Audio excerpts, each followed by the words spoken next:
Radiasi. The own warrant me with us, you don't want to say. If I saw me worry. I say, o phone a bo a idio.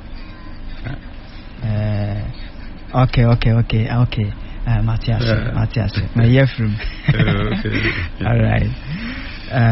So for now, as an hour can say. Yeah, now make us say, minimum song warrant me with us, you don't want to say. No credit. Say we didn't make us say, me watch us here. Are you ready? Am I ready? My crowd. Baba, I'm on some funeral wrong. Me say name me krum kasa na ma tenenesa. Okay. Krum kasa. Yes. Aidana such as a mansan fura a fura. Oh, okay. Na mayana a mansan fura. Oh, okay. Okay. And it was a common chirimu. A common chirimu. And a crack. So you should have been so add. Okay. Oh, so for Penny, Sima Bess Aduansa Corona Diana in Temono. Yede Casafidino Emma na one nyame nkwa ache nyamiasem enano pai yenim se dani dana sina yankopon efa woso ede chirechire ye no enen so yebesan so ayenhira enam nyamiasem a ode bema wo enano pai so atiefo yaye krado ayetio yo nyame ma munyina yonkodo mejiri se nyame tumi no nti yenyina ye ho ye madika ma mwanya nti se adwuma no se de ni suti nti akoye akwantuo so yebo ya mepa se bia na wotwe miensa ede ye ni mu die bia na mankoba bia nti ibenya asem no ma atoto aso se de epenu na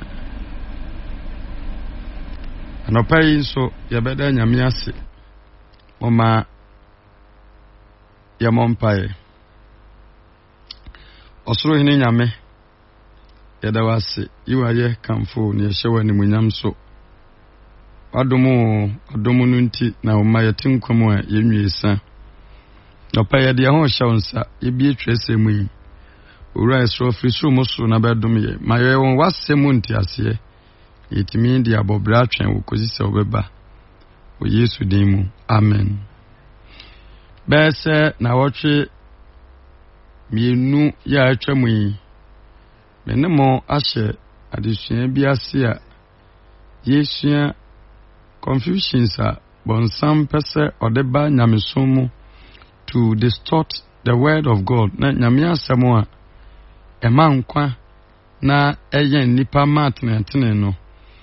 Wo ma enipa binom adwene ye won kesene wurade asemu na yahwe nyankopon din ewa fidie so yasanso ahwe nyankopon ni suban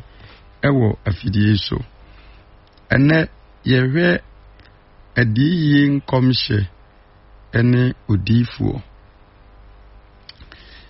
ekamia yese yewi asemu ene obia yodifo na sa adifu ye eno asechire ne sen na ehina ekonye friye na why is it that everybody want to be a prophet? Come here say obia yodifo adenta what is there in sa adiye adwumanumu obakaya mene wasua no wafidie ya so se ebra onyankopon ebo osoro ene asase ene mu enema nyina wieye no na nyame ene nipa ekasa face to face enimu ni enimu na nyame eba edintro mu ene nyame ma bedi nkomo enti yenaja odikan ya oye Adam ne yiri nyina wo mu nya kwanya ni nyame ekasai animu said ye te say me ne wo ekase yayi kai say ade ba akopɛ ene te ye ne Onyankopɔn entem ene bɔne enti sɛ obi pɛ nyame animu hu a dise nipa no ete ne ho na ogyae bɔne yi fi sɛ nyame yɛ kronkron na nanim hyerɛn no ekum adebɔyɛfo enti obi a wɔte bɔne emu no entimi nhunu nyame anim enti wo bɛkae a ebra Adam ɛyɛ bɔne na Onyankopɔn ɛba ensrahwɛ ɛwɔ turo no mu sɛde na da bia wɔyɛ no ɛno Adam ne yere te Onyankopɔn ka sɛ nyame ɛba no wɔne ne yere nyina adwane ɛwɔ Awurade anim why are they running away sentini sɛ na wɔmo ayɛ bɔne nyame pamo Adam ne ne yere efi edin turo no mu ɛna wɔma abɔfoɔ the cherubim and the seraphim wɔmo ɛbɛhwɛn wɔmo bɛhwɛn edin turo no emu efiri hɔ no na nyame ɛne nipa nkitahodie no emu te nkakra sentini sɛ gabu bi abɛda hɔ barrier bi abɛda hɔ ama nipa ɛne nyame nkitahodie abusuafo nyame ne de boyeni enhyia ma de boyeni enyankwa enam saade enti na ɛsɛsɛ nipa ana nyame nya another medium ya obefa so na woni nipa adi nkitaho woni nipa adi nkomo edu ba bia nyame ma na bofo eba ene ne ma ebedi nkomo eno na mehu ko hia sɛ onyame efre adifo na wode adiyi adwuma hye wonsa enti imagine sɛ bra na Adam enya ebone no na otimi ni nyame ekasa hu nyame anim ene animu bone baaye no wontamu tei afi na Adam entimi hu nyame animu biu enti nye obia na etimi hu nyame anim na nye obia nso ena nyame eda ne ho adi ekire no enti nyame efre enkofo bia esuro eni hu ewo wo mu a nyame hu suro kan se nyame hu suro ewo wo mu wɔn na nyame pa wɔn na fe ɔde ne ho kronkron hyɛ wɔn ma na wɔboa wɔn na fe ɔdi n'asɛm adi kyerɛ ne ma na fe wabɛda na di ɛde akyerɛ onyame ɛma anaasɛ nyame nkrɔfoɔ saa nkrɔfoɔ no ɛne ɛdiifoɔ odiye Hebrew kasa mu no yɛka no nabiim ɛne obi a owo adiye anase oye odiifuo na yeka nabim no a ase akire sia adehunufuo obi a ohunu ade na oba eno na hila kasa mu saa na ye defre adiifuo not ordinary sia obi a ohunu de nipa ohunu ahuntasem de asie no ohunu de ebeba daache ya enye ono na hoɔden mu ne ne pemu ne ne tumi mu ne ne nyansa mu ne wode hunu na mum nyame ɛna onam ne tumi so eyi niema di saa ɛde kyerɛ wo oba apanfoforo mu a saa na bim no kasa Greek kasa mu nso yɛde ɛfrɛ no ɛyɛ prophetic ya ɛno nso aseɛ ɛkyerɛ sɛ obi a one oye mediator ogina onyankopon ene onipa entem ya oka unyame asem so he is a spokesperson of God oye nyame kasamafo adiye ana odifo ena mechire wo mu anopai nti abusuafo temasitia from empo kakra mene wa kan mu se nye obia na otimi ye odifo yakase odifo a na bra bo counto ni suban counto asase oyo obi a osuro nyame because he is a mouthpiece of God oye nyame kasamafo nyame yi ni trimpo adi ekire no na waka kire nipa enye niema eye bone nko anso na mum oyi nyame trimpo adi tieniye efiri bra nyame hya ase pa adifo atoda adifo na adwuma no bi ni se oka they rebuke oka bone anim nti zibra nyame ma eye niema emfa ne kwan mu no nyame ma adifo ebe yi wonatan ebio odarete nyame ma ema wofa nyame ekwan so adiye adwuma no o ma nipa ye de nyame pe nti obewu se ebiribia nyame ma ema ne afiri nyame akwan so no na nyame ama adifo aba na fei wabe manipa ma ahunu de ebesie enti tieniye adifo onye obia ne timi ye sele mandi kan aka no nyame ema ebinim te say Elijah. So you can count the lifestyle of Elijah. Obi oyo difo Elijah, Jeremiah, Isaiah, Safway, Daniel, Amos, Obadiah. Read their life. Won abrabo won suban na etesen. Na nyese omo ankasa pebu. Obekaya makase ebiribi si na se nyame ma emane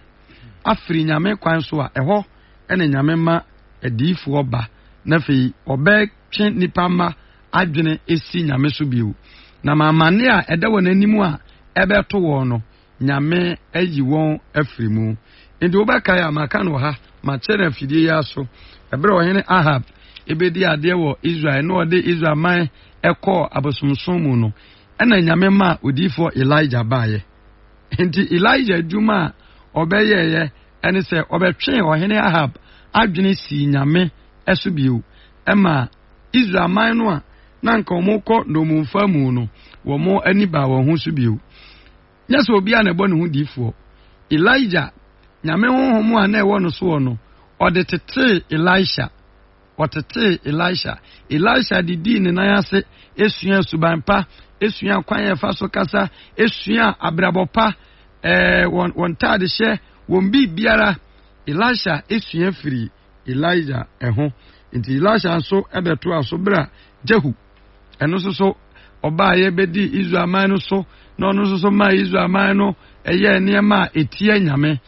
odifo Elisha so enam saa kwan no so nyame nam no so ebetwe Israel man no adwene esi won so biu Amos so bai ebra na Jeroboam so yo hene no ode Israel man no ekọ bosomsom mu etoto aso saa ndi adifo a ye wondin wo Bible mu nyina no ebiri bi si na nyame ma ekọ omane firi nyame akwan so a eno ena na nyame ema adifo no ba na fei obeka obeyi nyame trimpo adi ede kire nyame ema ti odifo ono angasa enye ni pemu ena ode beye adiyi adwuma no kai se ene no nyame de asafo na si ho na wode adoma chede bebiri adom asafo ma no tieniye ndi obi owa nyame odi nyame achi bia nyame amano adom achede yesunku bi ya nyame de man se onfa moa osom no a owu mu no to edify the church ndi wono wa asom no obi tojom adom achede nyame de ma se be ya osom no nyame adwuma no ebekoso obi preachi adom achede nyame de ma obi kire if you read 1 Corinthians chapter 12 the minimum kan nyina wo ho nyame no de ma ne ma adom achede ya efiri ewrade ya ode ma ne ma nyame ma obi kasa hodo adom achede na ode kasa hodo ase kire adom achede nso ema obi nyame nya biribiara kwa nti bibibia nyame ma ewo ne somu biara no nyame de ma ne ma no serebe ya wode be ya ade a ne ma no ebe ye die nyame ehwehwe enti so obi odifo a adom achede a nyame edema nenso botaye nti a nyame de ma ne se nyame ma ebe ye die nyame ehwehwe nti etoda na ende ye wiase no ba bi adui obi ase mi odifo manya adom na wode akobie ne mpaibo wanya adom na wode akote na sore timase ne from the biblical point of view nyame na meka nyame no ayesom no nyame no obade nyame no de saa adoma chede ma ema obi ye odifo no wo de mase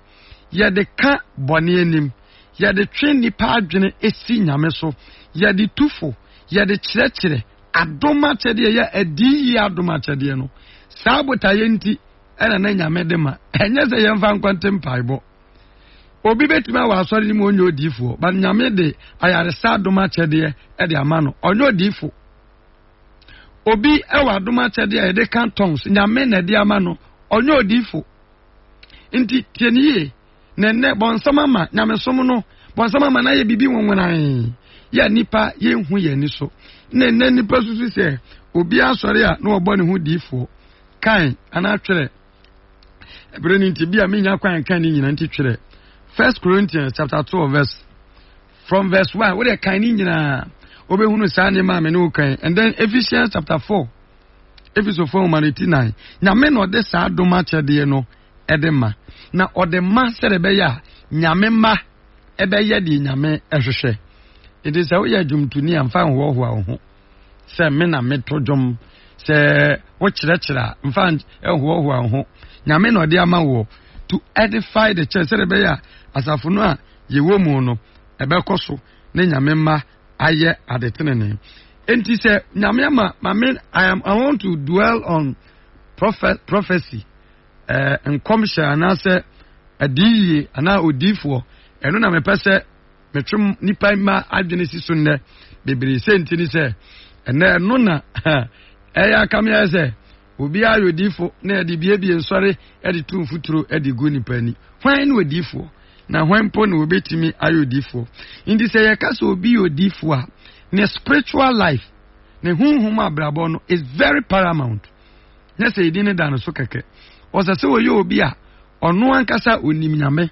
ono ankasa oben ewurade ono ankasa wote ne ho na brabo ni suban ne spiritual life eye papa yeah na difu a abaibi nti you can count Isaiah the Isaiah 26 okay from verse 1 to 4 odifu etwini pa adwene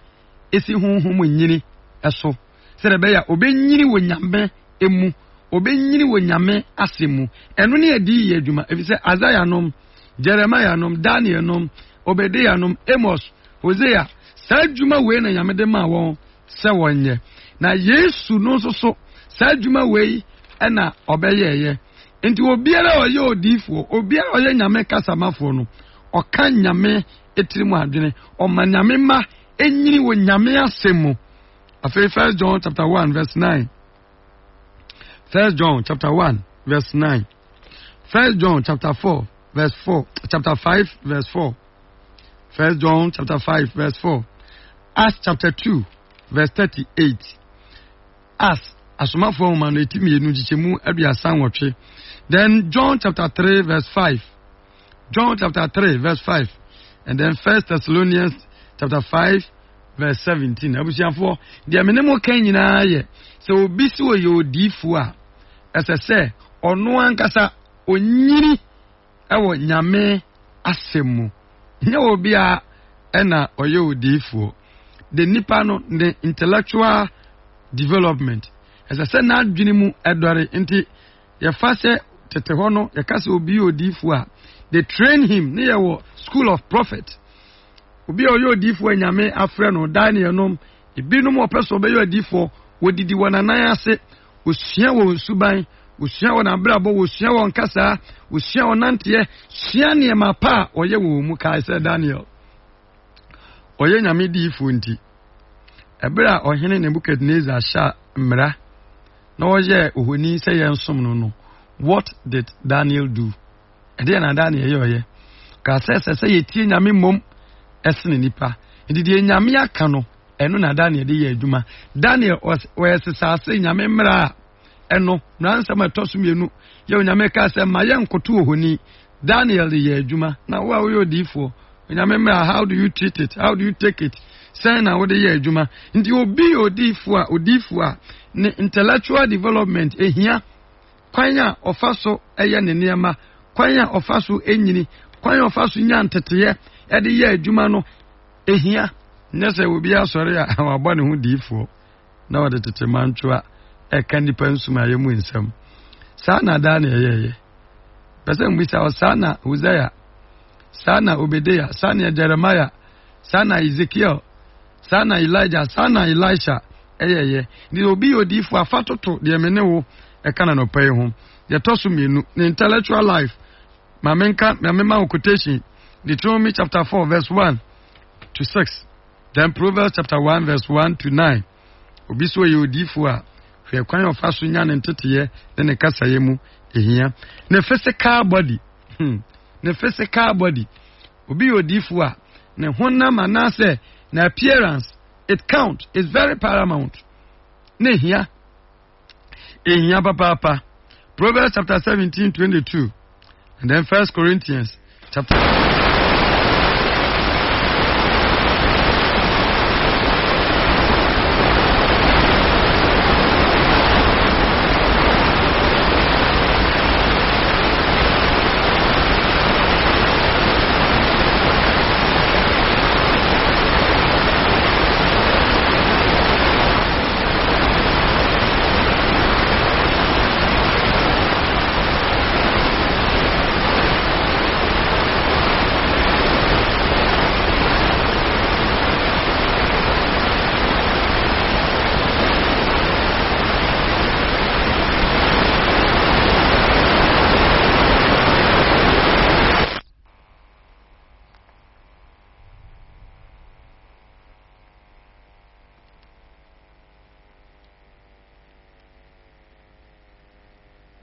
enti obise oyodifo a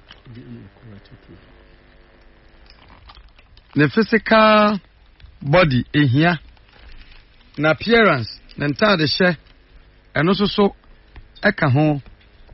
ya esese ohwe na ohwe ni yi na the physical body maka na ntade hye ehia ene fatoto ene difu aban ho sabi manimu a odi ofre ne ho difu no hwe ni trinwi bi entade bi ehye no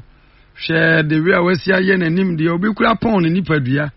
hwe na bodwe sebi look at all these things na fatoto ho wese enti nyame adifu a no wode won ya adwuma enti nyame ne mouthpiece nyame na no anasa ne kasa mafo sei na setena na brabo etiana. The also na yes and also relationship with other people. The oyo odiifo no wani afo frontem so at saying Exodus chapter 20 verse 12. Then Matthew chapter 7 verse 12.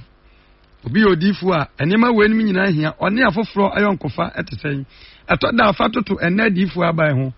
Hwe kwan ye fa so kasa. Sabi o mani mu amoti bi nyame na meka kire wo.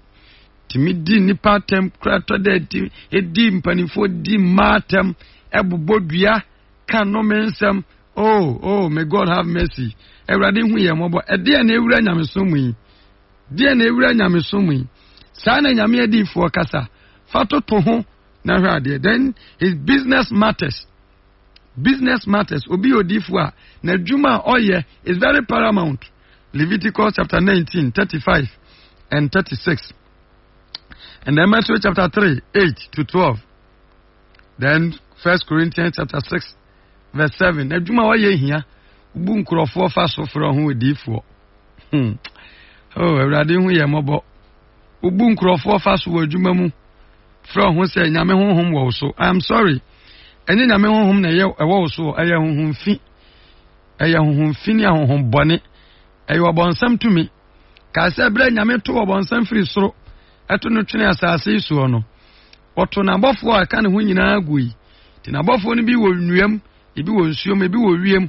ebia de wo de ya adwuma no mfiri nyame de wo firi nyame no oka nyame adwene oka nyame kasa na bra bo se awrade efise oye nyame kasa mafo enye nyame nwunye awrade ho fi efise ya honhom bone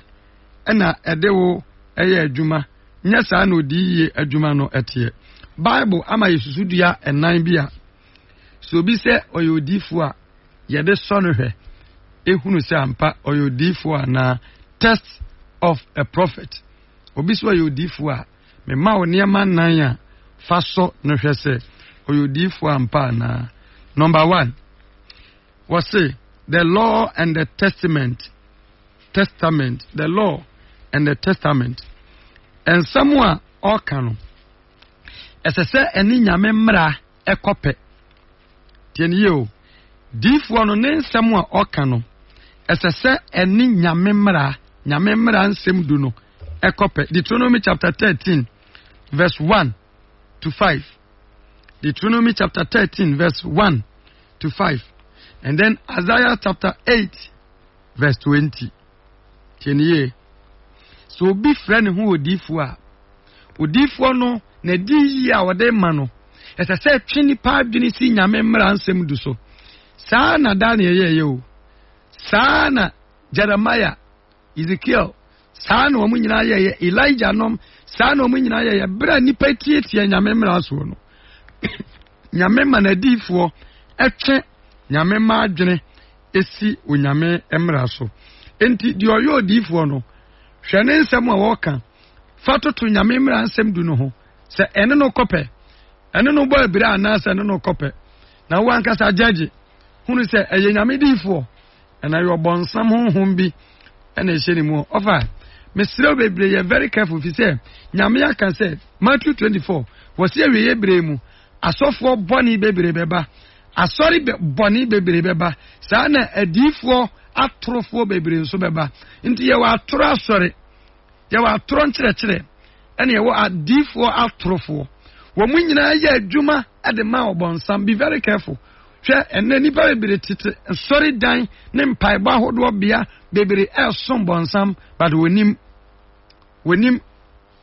nti nyame se ende ma me ne wo kana no pai fatoto ho fatoto adifo na wudi na chi no ho adom no nyame de ma obi so amfa ntena sɔre ni mu o no fa mo ma sɔre no nkoso nya se wode kwate mpaebɔ nti nya mpaebɔ bia nyina na ye die nyame aye. Yes obɛbɔ mpae o Yesu din mu nanso ka setete ho nyina na adifo atrofo ho a na ebinom de nyame edin ede ye adwuma. Nti no wonder I am telling you mi gina nyame asɛm so na me ne wo kana no pai na ye mani beresam efise ayan kwan wo wu asɛm nipa bebre yare ya wo yare nti wode tete mpaebɔ bia ɛsom bonsam nipa bebre adwuma enko yie nti wode mpaebɔ bia ɛsom bonsam ebia na wunim mi tuufu anopa gina urade asɛm so tuufu anopa ise you very careful na ma wani na ho na wa ankosom obonsam enna madifu so ankosom obonsam obi so ye odifu a ne nsɛm a woka edi ya order na die no ese se ni nyame emra nsɛm du ekope de to so mienu odifu no na ba enna yede behu no na ba na yede behu no. Matthew chapter 7 verse 12 to 20. Matthew chapter 7 verse 15 to 20. Obi so yodifu a ne nsɛm a ɔka no the message edi ye nsɛm a ɔka no ɛsɛsɛ yɛde toto no ankasa na brabɔ ho ne yɛhwɛ enti na mekyerɛ odifu mu mekyerɛ wo ni suban mekyerɛ wo na brabɔ ansa na me ne wo ɛbɛhwɛ the test of a prophet. Obi so yodifu a ne nsɛm a ɔka ɛne na brabɔ no fatoto ho odifu a ɔtwempena. I am sorry. Elijah didn't do that. Ezekiel didn't do that.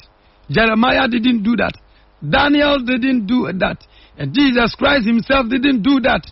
Odifu a ɔtwempena. I am sorry. Ɛne nyame honhom ɛyɛ honhom bɔne. Odifu atete abusua mu. I am sorry. Elijah anyesa. Elijah nsɛm a wɔka nyina yɛ bra nipa som abɔde ɛkyɛ nyame na Elijah ɛtwe nyame ma adwene asi nyame asɛm so. Ɛtɔda yɛmu binom so yare odifu ahu aka akyerɛ no enti osusu so odifu. I am sorry. Obi so odifu a de toso miensa wo de behu no ɛne sɛ ne nsɛm a wɔka no edi ya oda na die no sɛsɛ ni nyina bam tie ne yie o edi ye nsɛm a efiri na no abɛtɔ fam no ɛsɛsɛ bam efisɛ odifo no nkasa ama ne ho ɛyɛ nyame ɛna oyi na di ɛde kyerɛ no ma me nkyerɛ wo ade ba ko bi tete ho no nyame frɛ odifo a kwanya na nyame fa so da ne ho adi kire odiifo ye mienu da ye son mu ene anisuade hunu mu da ye son nti etoda nipa na da no nyame yi ne ho adi kire no etoda nyame kura timi da osoro adi kire no na nipa hunu se de osoro sitie ebi ni Azaya ebre nyame ma Azaya hunu osoro na Azaya hunu akonwa nyame teso na Azaya hunu abofo a wosum nyame na Azaya hunu se nyame atade ya ehye no aya sorry fie ho wuya no Azaya kan se sameti wo man a ho ntie mu awurade na mahuni minwie samanka nyame asam no se de yete a minwie nti se nyame ma obi hunu nyame ma odifo obi hunu awurade a odifo no mpo suru awurade. It is a nyame na asoma wa, how dare you say okwese football home come. I am sorry. Eye honhom fi, eye honhom bone, eye wabonsam to me and I would ye adwuma. No, emfiri nyame.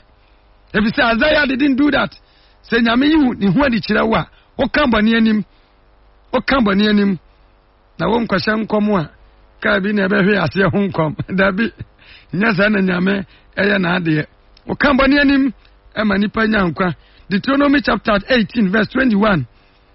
and 22. Ti obi odifo a ne nkomhye no must come to pass. As I said, bam. Ene nkomhye ayehu no aya predictions. Bronica prediction na eno na kan say aya ntoms. Ena honhom wiase mi hunu se obi atade fufuo, obi sha atade kokko. Masa, you very careful. Obonsam na de wo ye adwuma hweyie efise nyame se de obekyerekye ne babi amana to nyame asamba akupe no obefra ne ketewa bi ewo osoro ahenie mu wano aduane nti hweyie no wan trust nyame asem ankobo ho adifo adom no de osusu se wanya o bare bia ya obonsam adom akyede no de ama wo emfiri nyame obi odifo a ade etoso nan a wo de beso na ahwe ene se as I say odifo no eka Yesu Kristo ne maya etoso mienu ho asem. Hallelujah. Na wodi Yesu ho adanse ene adifo abade na yehu Bible no kura wonimu how can God send such a person? I am sorry. Odifo no monsa. I am sorry. Odifo boy dwaman. I am sorry. Susu se wa kanton su bi hwe. Mesere no afidie so madi kan kire na mesa kire ni biu. Nye ton su ni nyina na efire awurade. Ebi ye honhom fi, ebi ye honhom bone. Ebi ye bonsam kasa. Wade abedum nipa mabinum. Tu susu se wa kanton su bi enti nyame na wasoma no. Fa niema nan ya ma kire wa no pai. Fa toto de ofre no ho odifo no ho. Na hwese na di ye adwuma oye no. So eye awurade ana wasoma no. So eye awurade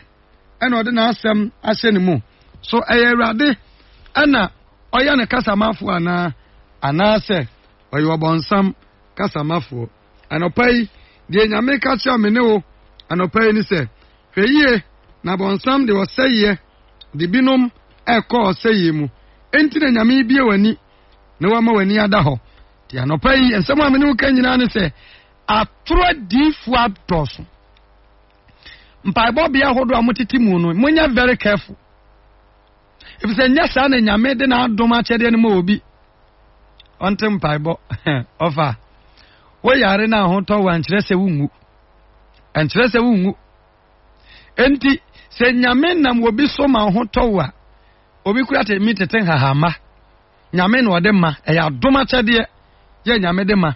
nyo adifo onko na nyame de saa ni me ma no asore ba awurade betimi de ama no na mpo nyame de saa doma chede we ma wa o de ma o se fa treten nipa na ma nipa enye de awurade hwehwe fa tufo ma nipa enye de awurade hwehwe fa ka awurade asem ma nipa enye de awurade ehwehwe fa tufo na nyame ma enye de awurade ehwehwe anopai de nyame ka che me ne wo ne se adifo atrofo adoso enti mawani na ho na obi ana adao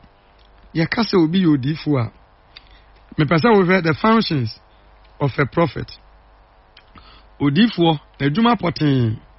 ye nyame ede amano ode ahye ne nsa so onye odifo adwuma ye edikan ene se odifo direct nipa ama nipa eye de onyame ehwehwe o direct nipa ama nipa ma eye de Awurade ehwehwe na ene odifo na wudi na chi no me pesa mbubisa wo so saa kwankyerɛ no onyame de ama yɛ Bible mu no ɛno na ɔde ma we anase ɛyɛ ade foforo odifu adwuma bio ɛne sɛ ɔka nyame asɛm ɔka de nyame aka ɛnyɛ de ɔno ankasa aka ɔka de nyame yi akyerɛ no ɛnyɛ de ɔno ankasa aba ne tiri mu ɔka nyame adwene ɛnyɛ de ɔno ankasa ne yɛfunu nti de obedie nti na ɔde kyerɛkyerɛ nyame ma abusuafo odi adwuma no ɛnyɛ adwuma ɛda fam nti ɛtɔda nyame frɛ Jona ɔsoma no bra na Niniwefo ɛyɛ bɔne na wɔkɔ ɔsɛyɛ mu no na Niniwefo akoma adusumu na nyame de ɔsɛyɛ ɛba wɔn so nyame frɛ Jona si won kotu wonfo na won twe won adwene ensi Awurade so Jona ehwete bia na nyame ma no wo mu no mponti na osuro so obeka fi se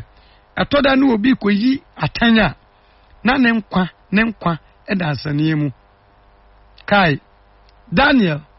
oyi atan wo Nebukadnezar ni mu no yede no koto oja efunu no mu se nka oja ense no kai Jeremiah kai chese nyame adifo opa wo nyina da ebre obiere okoka bone animu no obi okura ne yachi na apeno achi na kuno bara ne wo de bayiye na wobo I am sorry enye nyame na asoma wo I am sorry basa me bi asem na ni ma wuhunu na wuhu wie na wo aso beto aso no wa ye de opa ma wie madwuma de aka no eye woni Nyankopon entamu asam enti wo befra ho adifo a you very careful if you say odifo oka nyame adwene oka de nyame aka enye ono ankasa de ope na oka anopa nyame mu ayen nyame nka ye ho nyame ntina ni mu nkyere ye no ma na adom no osoma ye na ye mu bebre ye titi prayer camps ahodo na ye som tumi bia emfiri nyame no anopa nyame tene ne nsa e de afrɛ wo sɛ firi mu fio efisɛ wo pa yare sa nyame na bɛsa wo yare wo pɛ ban ba nyame na bɛbɔ ho ban wo pɛ dan kwa nyame na de bɛma wo enye prayer camp ene ye wo businessmen bebiri yo de wo ho akogija adifo na edi wo asɛm ma won ye wo skafo bebiri yo de wo ho akogija adifo na ka won asɛm ma wo ene odifo bi obehyi osi biye wonsɛm atwerɛ na wɔkan ofa nyame yadom ene na wɔtwemeto asa de suankure ya so na mene wasua saa ne ma we nyina na wo ho firi tete ɛyɛ abosomsom ya na wo ho obi hwɛ wonsɛm ntwerɛ na wɔka wo da akye a enye nyame na asoma no nkyerɛ so yɛ odifo ɛyɛ abosomsɛm ne ahohom fi ne ahohom bɔne ne bɔnsam tumi a wɔde ama ebinom a wɔde di saa adwuma nyame tu yɛmfo sɛ yɛnhwɛ yie na saafo no yankɔ wɔn hɔ ope nyame ban ba di nyame asɛm so na Awurade bɛbɔ ho ban obi abayifo turo no obi a eto na dura enka no obi a wuntimi nya no bɔne ɛyɛ de nyame ahyira no hallelujah ebra Israelfo ebinom bɔ wɔn pa Balaam sɛ wɔn kɔ dome Israelfo enam nyame hyira wa hyira wɔn ti Balaam dome nyame ma na Awurade adane no me no hyira ope nyame hyira som Awurade de Awurade asɛm so de Awurade mmara so enyo adifo na bɛbɔ ho ban enyo adifo na bɛma wa yaresa enyo adifo na bɛma wo hyira enyo adifo na bɛma wadi yie som Awurade sura Awurade na de Awurade asɛm so efisɛ ban bo nyina Awurade nsɛm ɛna ɛwɔ anopai nyame to ne nsa frɛw yare nti obi kura akɔda mpaebɔ bia enyo no ani pemu no ɔde kɔyɛ enam so wantimi nkasa nti ana busuafo de no koye stroke wache wo go to hospital kwa yaresabia na awurade be ma wanya yaresa ma osomo awo mu ma ya osofo mo mpa ya ma wo nya trofo adifo abai hwebu ayebu mu hwebu ayebu mu tonton oil tonton stickers we digwa di nyamnya sam edigwa bese me busa wa hena Elijah ye bie hena Jeremiah ye bie hena Isaiah ye bie ma wani na ho ebi say oti prayer camp bi esom Satan. You very careful. Sabre ye wo mu de me de men kata boni bi aso me bia ni mu a kire wo me bia kire wo wie na wo so beto aso asom a ma wie madwuma de da wani mu a wo twen eya temu ya wo kwa kwagina Awurade anim na wabu atan de a kire no odifo no bebu na atan na wo so a wo tie nyame asam na wo bu nnua egu waso na wo koye yare nti adwuma nkwaye nti mususu se baifo bi na aye wo kane no na sa ne mai na ni ho asori kire nkwaje sori kire subanpa sori kire abrabo pa bare ne asori no yewo ebra ya de hye nkom oh radi hu ye mobo abra ntam ebise wa mantam a awe okra ba kumpo winya anopa nyame hu ye mobo no nka ye hu nyame ya adoma saa disue ya metwa so na match the functions of a prophet odifo na adwuma na fe senti ya nyame se saa prayer camps ahodo a abue na tuetesei ma ye nko ho no I will teach you from the Bible na mi wi ana magyawo na wankasa de wo pe no waye de wi asene na mu enche Yesu beba de Awurade asem so na som Awurade na Awurade bebua wo esia a mouthpiece of God odifo won so ye o nti de nyame aka na wo kan yehu ahu ya moba no pe na boa yen ye mu bebre Awurade bon samde ne nsa toto yen so me bon pa ye odin kronkron ni mu de o yare nti ayare de na kopie prayer camp bi Awurade hwe oye bi a wo dware Awurade hwe aduane bi a ye de ma no moto bi no mu ebi no mo no mo Awurade ma wo nsa so yehu ama wo nsa so na je o mafri amane ne nsohwe ne yare domo a wo ma na mu imu yehu atwe ma every bon sam su ase na ma wo man tena wunwiri na ase yate boni wi ase mu de ma wo man hunu se yare beba amane beba nsohwe beba emre mu aden beba adwuma mu asem be yade na so yade ho to so a o ma yani mu nwu ase de yevre difu atrofo ensam ama yen somo papa mu boni mu na wo ba yanyankwa o Jesus Christ ni dimu ya bompa yi amen amen radiasi de on ware ntimi musase wo yere ho te sei me pacho ane me ware ase o phone ebo ayibi wo okay Matthias my yefrim okay all right so for now ase na o kan se yeah na me kase minimi se on ware ntimi musase wo yere ho te sei no kre say we didn't make us a memo watch us here. Are you ready? Am I ready? My crowd. Baba, I'm on side for wrong. Me say name oh me krum kasan. Na ma 10 nessa. Okay.